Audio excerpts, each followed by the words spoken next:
Buenos días a todas y a todos. Quiero comenzar por agradecer a la CEPAL y a la GTZ por esta invitación a participar en este debate sobre protección judicial del derecho a la salud y equidad. Quiero agradecer especialmente a Ana, a Olga Lucía y a Juan Carlos, con quienes he mantenido, sobre todo con Juan Carlos y Olga Lucía, desde hace años, un diálogo en torno a la relación entre como economía política y derechos, que creo que es un diálogo que Colombia necesita mucho. La presentación que voy a hacer, como ya se señaló, es basada en una investigación que hemos realizado con la profesora Juanita Durán y que busca abordar un solo tema de los problemas que plantea el derecho, la protección judicial del derecho a la salud, y es el tema de la relación entre protección judicial y equidad en el acceso a los servicios de salud. Esto quiere decir que esta investigación y esta presentación no mira todos los problemas o todas las ventajas que puede tener la justiciabilidad del derecho a la salud.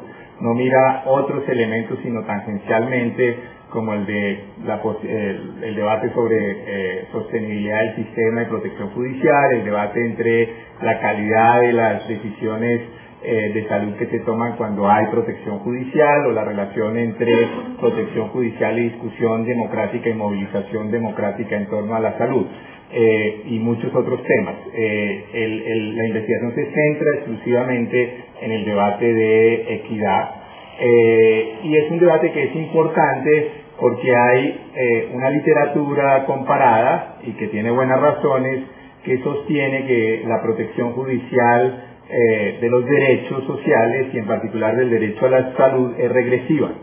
Y es regresiva porque el acceso a la justicia es regresivo, es decir, que los más pobres tienen dificultad de acceder a la justicia. La justicia accede sobre todo los estratos sociales medios y altos, y entonces que si hay protección judicial, pues quienes saldrán más favorecidos son las clases medias y altas, con lo cual la protección judicial a la salud en cierta medida incrementaría las desigualdades en el goce de los derechos sociales y no las reduciría. Y la investigación busca, digamos, abordar esa problemática. Tangencialmente aborda otras de la protección judicial, pero ese es el foco de la discusión. La conclusión a la que se llega es una conclusión moderada y que busca precisamente acercar un diálogo entre los críticos de la protección judicial y quienes hemos defendido la protección judicial del derecho a la salud, y es un poco la siguiente. Hay una evidencia, creo que bastante fuerte, de que en el caso de la protección de casos individuales, la protección judicial tiene efectos inequitativos, tiene efectos regresivos. No son tan acentuados en Colombia como al parecer en otros países como la India o Brasil, pero existe. Pero sin embargo que hay otros elementos de la protección judicial que tienen efectos más igualitarios. Es decir, que hay la rutinización del litigio en la salud genera ciertas reacciones de las autoridades reguladoras que hacen que los beneficios de los casos individuales se extiendan a un conjunto más amplio de la población, y entonces los efectos regresivos serían menos de lo que deja pensar el análisis exclusivo de la protección individual. Y entonces la conclusión a la que uno debería llegar es que en el debate de la protección judicial para nada estamos nosotros con la tesis de que hay que eliminar la protección judicial del derecho a la salud, porque yo creo que esta además llegó para quedarse desde hace rato, sino que hay que encontrar cuáles correctivos hay que introducir para reducir su efecto regresivo e incrementar sus potenciales igualitarios y democratizadores. Esa es un poquito la tesis. La presentación no sigue exactamente el texto, sí sigue lo básico del texto, pero deja de lado la primera parte del texto, que es la presentación de la recepción constitucional del derecho a la salud y del sistema de salud en Colombia, porque todos aquí conocen bien esos dos temas. Es decir, la idea de que la la salud en Colombia está constitucionalizada como derecho, y que además es un derecho que tiene una apertura al derecho internacional de los derechos humanos en materia de salud, y eso, digamos, está ahí en la Constitución, y salvo que la reforma constitucional, y no sería deseable que lo hubiera en ese punto, eso llegó para quedarse. Y que hay un sistema de salud que adopta ese modelo complejo de aseguramiento, de pluralismo estructurado, con intervención de distintos actores que prestan los servicios o intermedian el aseguramiento con la regulación e intervención del Estado. Digamos, mi exposición parte de que todos conocemos esas características, y que por consiguiente esa parte que está en el documento para lectores de otros países o no conocedores del tema me la salta. Para centrarme en dos puntos que creo que son los centrales de la investigación y el documento, que es un poco mirar cómo es el perfil del litigio en salud, cómo caracterizarlo, quiénes son los beneficiarios. De ahí llegaría uno a la conclusión de que en el caso individual tiene ciertos efectos regresivos, pero luego mirar otros impactos más globales del derecho de la protección judicial que a veces se dejan de lado y que suelen ser impactos más igualitarios. Entonces, en cuanto al crecimiento del litigio en el derecho a la salud, estos son, digamos, datos, digamos, bastante conocidos, pero vale la pena recordarlos. El número total de tutelas en Colombia se ha incrementado mucho. Aquí solo tenemos desde el 99, si tuviéramos desde el 92 estaríamos pasando, o 93, de aproximadamente 25.000 tutelas a hoy unas 400.000. Lo cual es bueno y malo. Es bueno porque quiere decir que los colombianos tienen un mecanismo de protección de los derechos en el cual confían. Es malo porque quiere decir que hay una presión sobre el sistema judicial importante. Y el porcentaje de, digamos, el incremento de las tutelas de salud, al menos hasta el año 2008, es más rápido en general que el incremento del número total de tutelas, y eso hace que haya ido al menos hasta el 2008 aumentando, como ven, el porcentaje de tutelas en salud sobre el total de tutelas, al llegar al máximo del 41% en el año 2008, que coincide con la famosa sentencia estructural, la T760, que establece algunos correctivos, y hay una disminución en términos absolutos y relativos de la tutela en salud, que pasa de 140.000 a aproximadamente 100.000. Eso se puede ver en este gráfico, en este gráfico. Entonces ahí se ve en las barras grises el porcentaje de las tutelas en salud frente al total de tutelas, en donde hay el pico del 2008 y luego una relativa disminución. La línea representa aumentos y disminuciones anuales. Ahora, la buena noticia sería que se aumentó, digamos, disminuyó la tutela porque está garantizando más eficientemente el goce del derecho a la salud y menos colombianos recurren a la tutela. Pero la otra lectura es que desde la ley del 2007 y la sentencia del 2008 hay un incentivo muy fuerte a que las EPS otorguen por medio de los comités técnicos científicos los tratamientos que antes se otorgaban por tutela, y que la disminución de la tutela se ve más que compensada por el aumento de tratamientos no post usualmente en los comités técnicos científicos. La línea azul es la barra azul, son las barras de las decisiones para recobros de los comités técnicos científicos, y la línea roja, la barra roja son las tutelas. Entonces ustedes ven que la tutela sube hasta el 2008, del 2008 en los años siguientes se reduce, pero desde el 2008 sube muy fuertemente los recobros de los comités técnico-científicos. Eso, digamos, en términos cuantitativos globales. En términos de costos, los recobros tienen una presión global sobre el sistema de salud muy considerable. Ahí están, digamos, los datos, los ponemos en dólares, digamos, tocaría más técnicamente en pesos deflactados, eso será para la versión final, pero esto da la imagen aproximada y estaríamos pasando de 2 millones de dólares entre 1997 y 2000 a casi 1.000 millones de dólares en el 2009. Y entonces el porcentaje que representan esos cobros en los gastos del sistema de salud se ha incrementado enormemente. O sea que no es un tema menor. Sí era un tema menor en el 2002, 2003. Hoy, si uno le suma las decisiones de los comités técnicos científicos, aquí los recobros cubren recobros por tutela y recobros por comités técnicos científicos. Si fuera por tutela, la cifra sería muy, muy menor.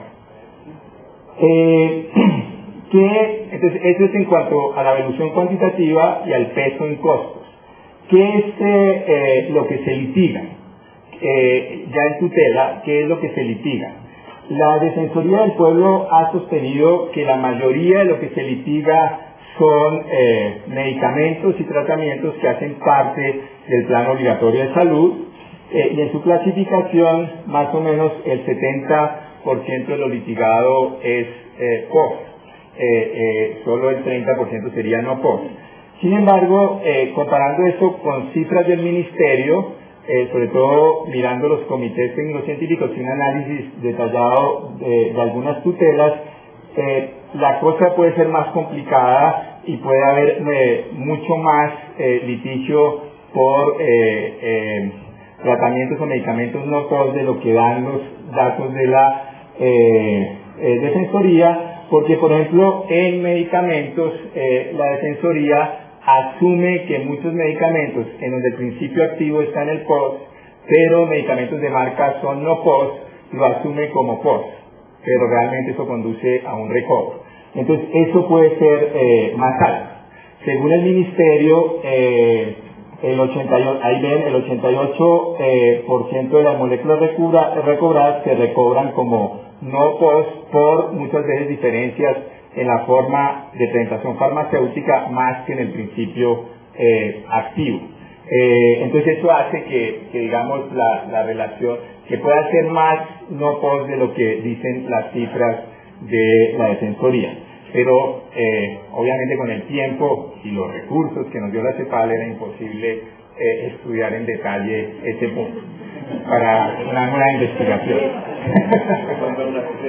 Vamos a presentar una tutela contra la CEPAL. ¿Qué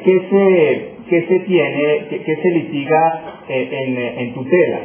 En tutela, digamos, si ustedes ven, en tutela se litiga más cirugías y tratamientos que medicamentos.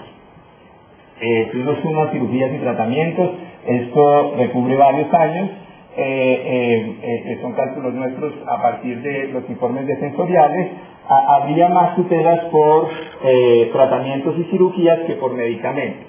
Pero cuando uno mira en recobros de no POS, hay mucho más recobros, incluyendo los de los ETCs, por medicamentos. Y también hay una evidencia que queremos comprobar de que mientras que la gran mayoría de las cirugías y tratamientos que van por tutela son cirugías y tratamientos post, la gran mayoría de los medicamentos que van por tutela o por comités técnicos científicos son medicamentos no post. O sea que parecería haber eso es una constatación de última hora, entonces no lo hemos afinado, pero parecería que la lógica de la demanda frente a medicamentos y frente a tratamientos y cirugías es distinta.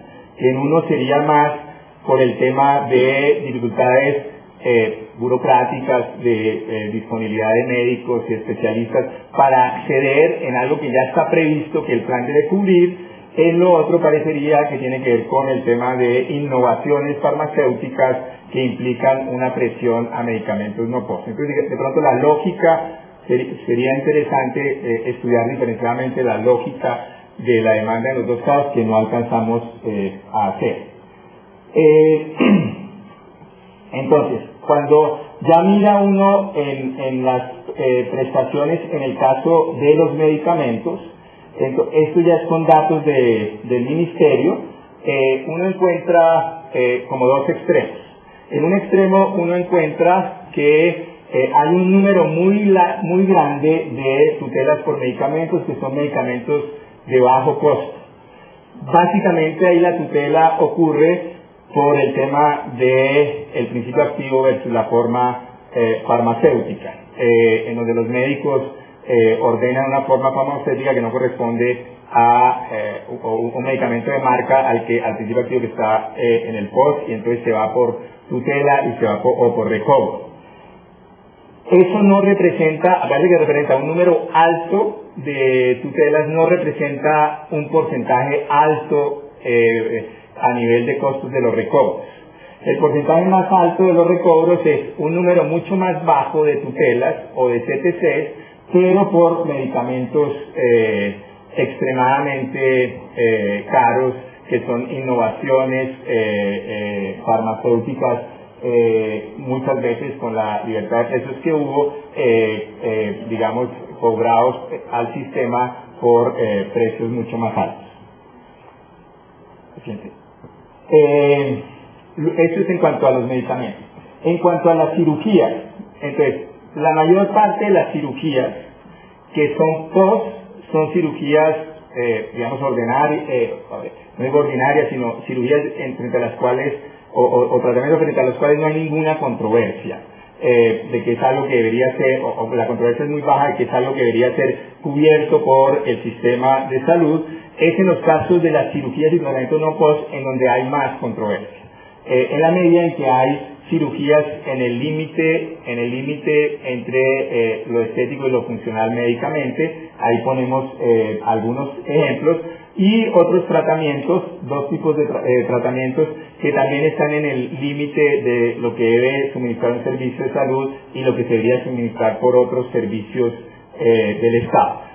La gran mayoría de los tratamientos, de las cirugías y medicamentos son POS, y por consiguiente, digamos, son menos incontrovertibles. Aquí ponemos los casos que suscitan usualmente más controversia. ¿Sí?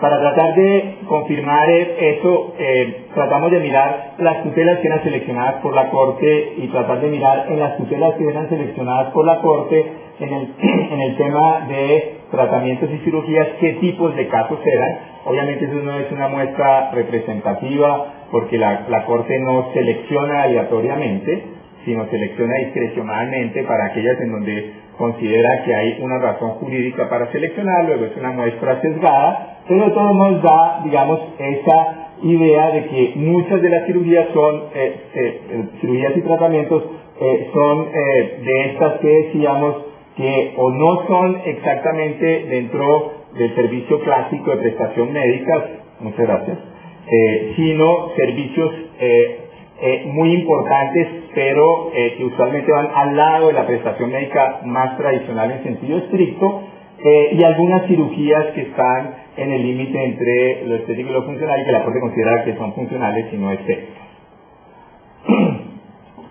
Entonces ahí tenemos el crecimiento cuantitativo, el peso económico, un poco los tipos de prestaciones que se piden por tutela, y entonces tratamos de ver, bueno, pero ¿quiénes son los beneficiarios de las tutelas?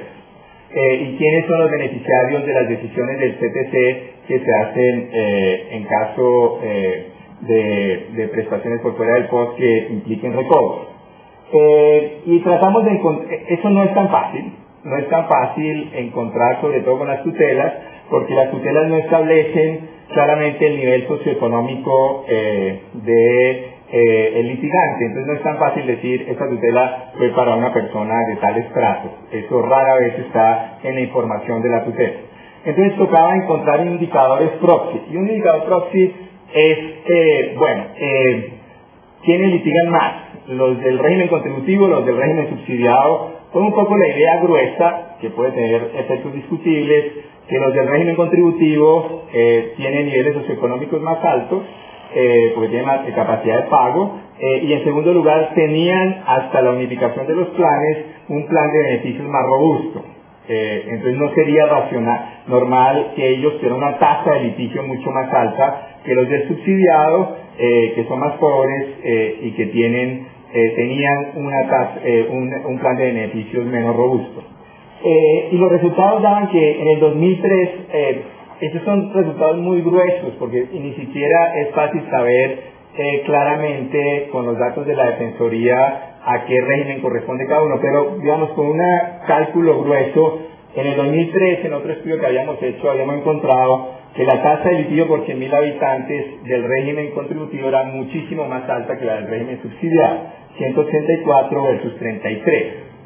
Sin embargo, en el 2011, como ustedes ven, las dos tasas se aproximan, lo cual quiere decir que ahí, en términos de equidad, aparentemente se habría reducido la equidad por un incremento de la tasa de litigio de las personas del régimen subsidiado.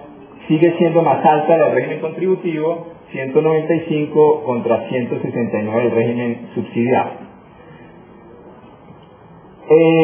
Ese era un indicador. Entonces hay un indicador que diría, bueno, en el régimen contributivo se litiga más.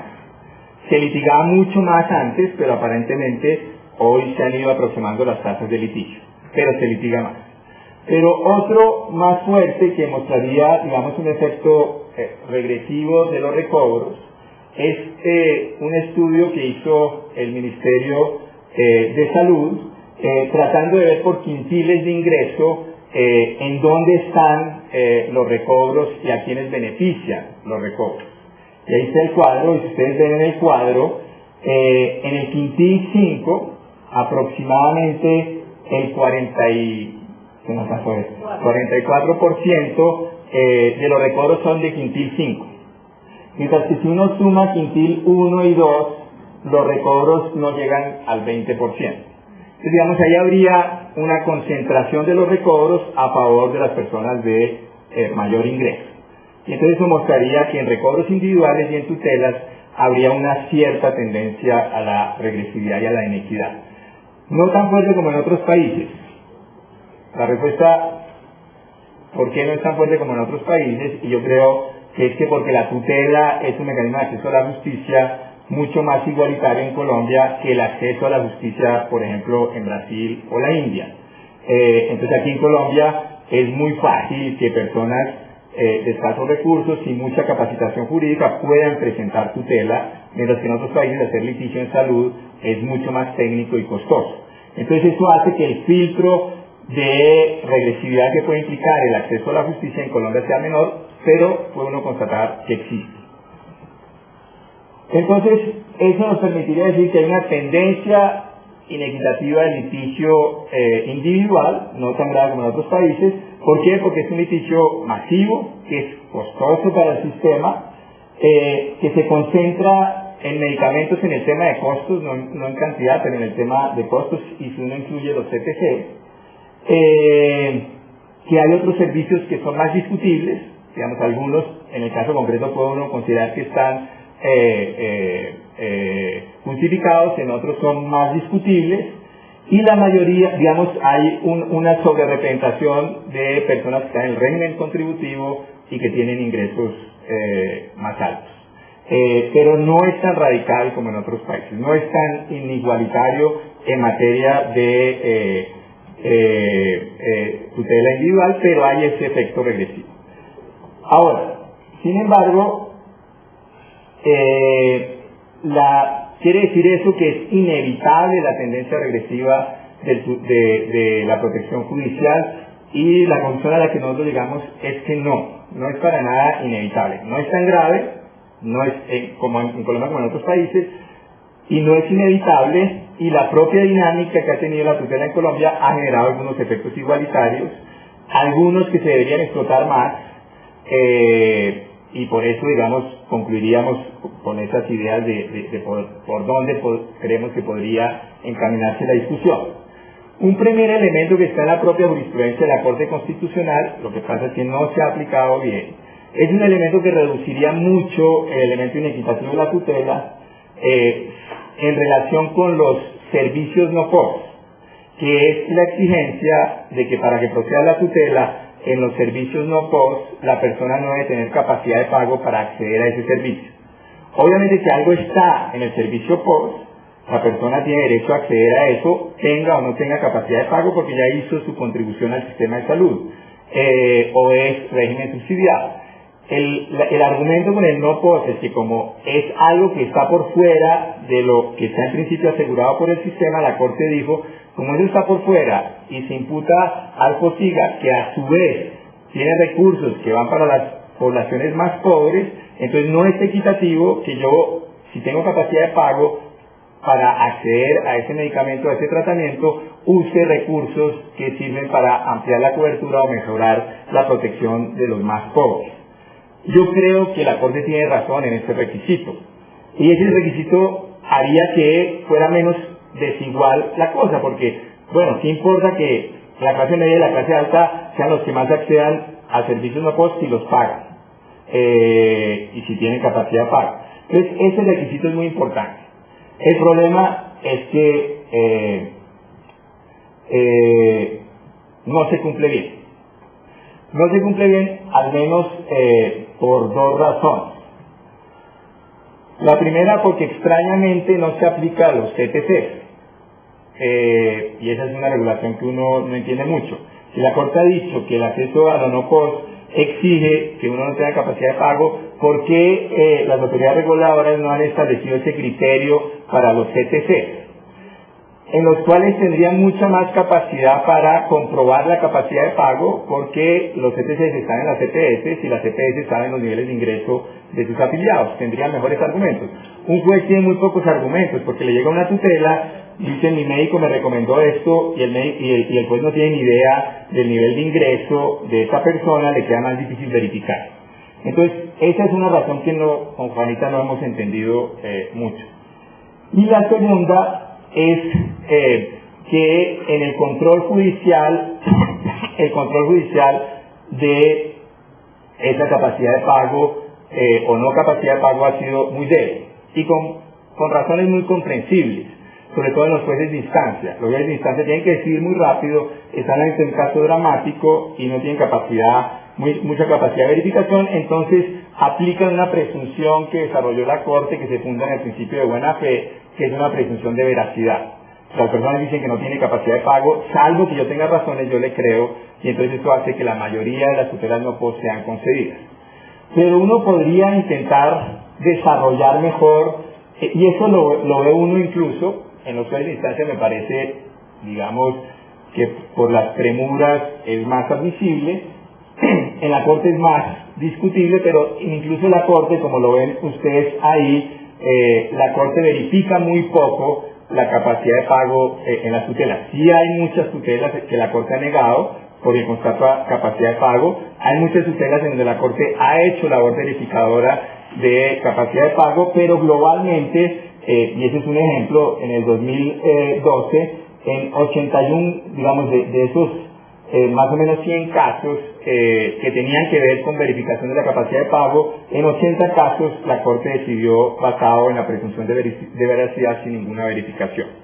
Y yo creo que eso es corregible. Uno podría tratar de establecer, digamos, algunas reglas básicas, por ejemplo, que fuera, digamos, con reglas de progresividad, personas de tanto salario, si el tratamiento va más allá de tanto de su ingreso, la tutela debe ser concedida. Personas de más altos salarios, un porcentaje de ingreso mayor porque tienen más capacidad de pago por su mayor salario. Eso podría, digamos, establecerse algún mínimo de regulación, pero no se ha hecho. Y si no hay regulación, es casi imposible que los jueces en los 10 días de una tutela tengan una capacidad real de verificación, pero hay una vía para reducir la inequidad del litigio. Una segunda idea fuerte es lo que, siguiendo a algunas autoras, nosotros hemos llamado la rutinización del litigio. ¿Cuál es la idea de la rutinización del litigio? La idea es que uno tiene unos casos que se vuelven no individuales sino masivos. Entonces se presenta una tutela, es concedida, eso se vuelve, entre comillas, no un precedente jurídicamente vinculante, pero un precedente que se vuelve un incentivo para que otros presenten tutelas por ese mismo motivo, y eso genera un litigio más masivo. Y eso puede tener efectos positivos por dos razones. Primero, porque al volverse un precedente práctico, jurídicamente hay discusión, pero práctico, eso hace que la tutela tenga un efecto más masivo. Es decir, que no se basa únicamente en quienes participen en los litigios, porque el beneficio se puede extender al conjunto de los usuarios del sistema de salud. Y sobre todo, si hay reacción positiva de las autoridades reguladoras frente a ese litigio masivo.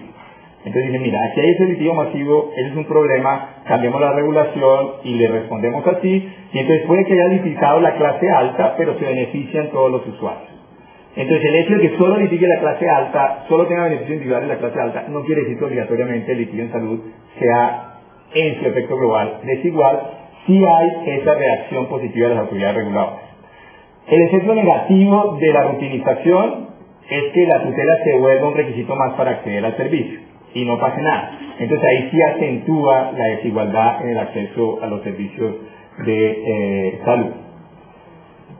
¿Cómo se puede dar ese diálogo?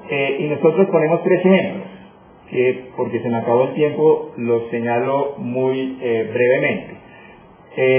El primer ejemplo es cuando los propios jueces generan respuestas más estructurales, sobre todo la Corte Constitucional. Y el ejemplo más conocido, pero no es el único, es la sentencia T-760. La Corte constata fallas de regulación que han generado masivamente tutela y ordena correctivos que son muy igualitarios. Por ejemplo, la unificación de los planes de beneficios entre el régimen contributivo y el subsidiado. ¿Quién va a negar que eso tiene un efecto igualitario? O segundo, una periódica actualización del plan de beneficios con el fin de evitar que este se desactualice y eso genere un incentivo a tutela no post. Pero no solo eso, también puede haber habido en otros casos, por ejemplo en el caso de licencias de maternidad, que digamos que está en el límite del derecho a la salud, pero tiene que ver con seguridad social, en donde esto afectaba desproporcionadamente la negativa de licencias de maternidad a mujeres de los estratos más pobres, y la Corte luego de resolver muchas tutelas entonces dio órdenes estructurales para que se corrigieran las razones por las cuales se les negaba desproporcionadamente a mujeres la licencia de maternidad, y eso hizo que muchas mujeres puedan acceder hoy a licencia de maternidad sin recurrir a recurso judicial. Entonces puede haber, por eso que llamamos a algunos una protección judicial dialógica, en donde el juez dialoga con las autoridades reguladoras y estas responden, eso puede tener unos efectos mucho más igualitarios.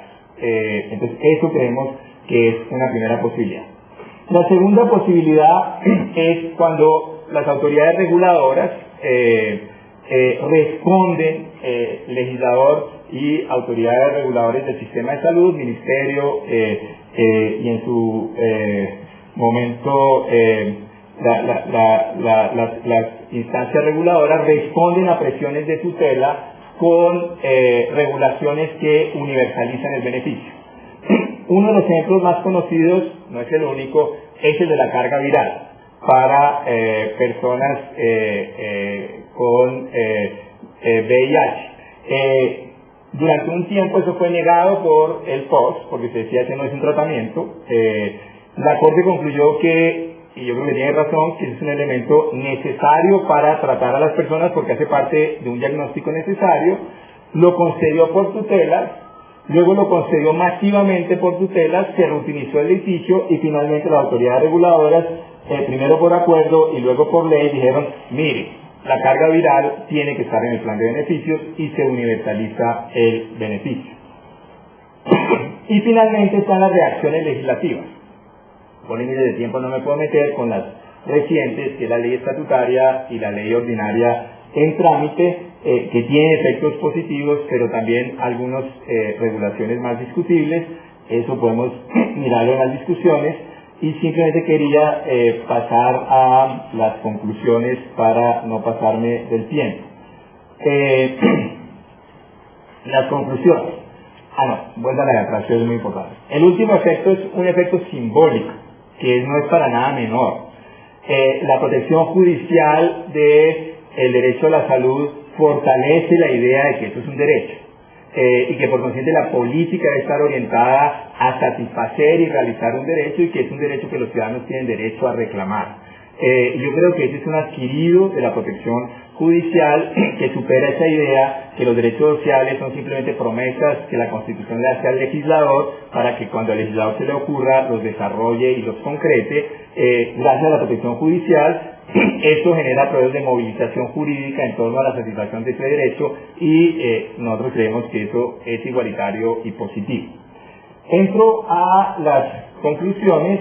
Son básicamente dos. La primera, que dije inicialmente, los efectos son mixtos. En el campo individual tiende a favorecer, tiende a tener, no tan radical, pero efectos regresivos, pero también tiene otros efectos igualitarios, y ahí están, digamos, los tres que nosotros enfatizamos en el artículo y en esta presentación: la posibilidad de regulaciones concretas de la tutela en capacidad de pago, efectos sobre como un diálogo entre juez y autoridades reguladoras, y finalmente el efecto sobre la consolidación simbólico, sobre la consolidación de la salud como un derecho. Y esos efectos mixtos nosotros creemos que tienen implicaciones sobre el debate. Uno debería reconocer esos efectos mixtos, reconocer la importancia de proteger judicialmente el derecho a la salud, pero reconocer esos efectos mixtos y tratar de ver cómo uno puede disminuir los riesgos de regresividad en la protección judicial, nosotros creemos que esa discusión puede permitir avanzar en un debate que a veces ha estado muy estancado, como un enfrentamiento entre constitucionalistas y economistas que a veces no es extremadamente productivo. En caso que aquí podría uno pensar en acercamientos que permitan una protección igualitaria del derecho a la salud, sí, sostenible, sin afectar el sistema y sin afectar la capacidad de discusión democrática de la sociedad sobre el tema del derecho a la salud. Ahí nosotros en el texto señalamos varios. Aquí también solo señalamos alguno de esos elementos. Por ejemplo, tratar de, si uno tiene planes mucho más robustos, actualizados, uno podría fortalecer un mensaje a los jueces de la excepcionalidad de la protección. Es decir, mire, si esto es robusto, si esto es deliberado, tengan en cuenta que la protección por fuera del plan tiene que ser absolutamente excepcional. Uno podría detectar, diagnosticando mejor las razones de la demanda, posibles abusos de ciertos actores que hacen crecer desproporcionadamente la demanda. Hay mucha evidencia de que a veces hay alianzas no muy santas entre pacientes y farmacéuticas que hacen crecer desproporcionadamente la demanda por servicios sobre todo con medicamentos de marca. Uno puede fortalecer mecanismos para resolver administrativamente controversias en salud, y eso haría más excepcional la tutela. Uno debería repensar el sistema de incentivos que hoy hay, por ejemplo, sobre los CTCs. Claro, la reforma de la salud, si se aprueba la ley ordinaria, implicará una reingeniería de toda esa parte. Pero el incentivo hoy es la que ninguna EPS niegue un CTC, porque si lo niega y después se lo conceden por tutela, solo recobra el 50%. Entonces, yo creo que el mejor indicador de que una EPS seria, contrariamente a lo que a veces se piensa, es que niegue CTC, no que los conceda a todos. Porque si los niega quiere decir, mire, yo pienso en el sistema, pero el incentivo hoy es concédalos todos, porque finalmente si usted los concede, usted después recobra y eso no lo afecta financieramente, mientras que si usted niega y va por tutela y luego usted recobra, solo recobra el 50%, ahí creo que hay un incentivo mal puesto. Para que vean cómo los abogados y economistas podemos hablar, ya los abogados hablamos de incentivos. Finalmente, creo que hay que rescatar esa dimensión dialógica de la protección judicial. Que la protección judicial incentive el diálogo con las autoridades reguladoras, poniendo en el centro los derechos y poniendo en el centro la satisfacción igualitaria del derecho a la salud. Muchas gracias.